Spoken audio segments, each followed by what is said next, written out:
Welcome. Well, thank you, Frank. Sorry I missed the earlier presentations due to my 3-hour and 20-minute commute this morning. But, you know, as a number of you heard me say before, we've had many opportunities to change the course of history. And it hasn't mattered whether it's been a Republican or Democratic administration. We failed every one of them, starting with Carter, with the takeover of our embassy. We could have cut off Khomeini and his Islamic fundamentalism at the knees.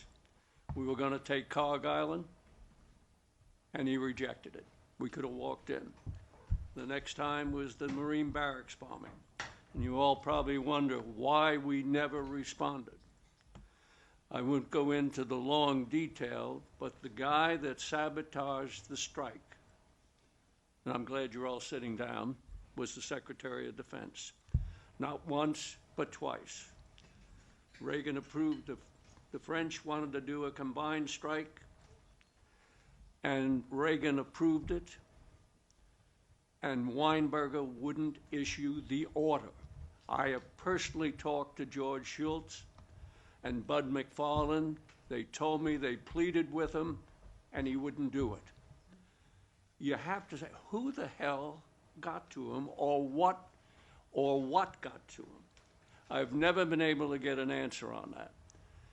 In the Gulf Tanker War in '87, we were going to bring down the Khomeini regime. You know, and the guy that sabotaged, I had briefed Weinberger at my headquarters at Pearl Harbor that summer, and this was going to be in August of '87. And the one who undercut us the most was our own chairman of the Joint Chiefs of Staff, Crow, at the time. You know, if you go forward and you look at, you know, we shot down by accident that Iranian civilian airliner a few months later. And what did Khomeini do? He said, I'm drinking from the chalice of poison. And he said, I have to make a truce with Saddam Hussein because the Americans have shown they're coming in on Iraq's side. Well, think of what the hell we could have done had we executed the strike we wanted to do in August of '87. You know, we all say we have to identify the threat. Well, I think the one who identified it the best was Erdogan from Turkey, when he said, Islam is Islam. There are no modifiers. Democracy is the train we ride to our ultimate objective. He couldn't have said it any plainer.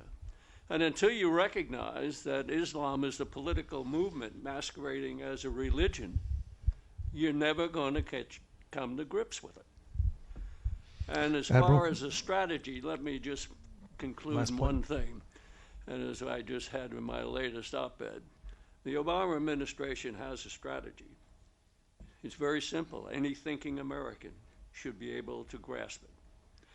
It's anti-American, anti-Western, it's pro-Islamic, it's pro-Iranian, and pro-Muslim Brotherhood. And with that, I'll yield the mic. Thank you, sir.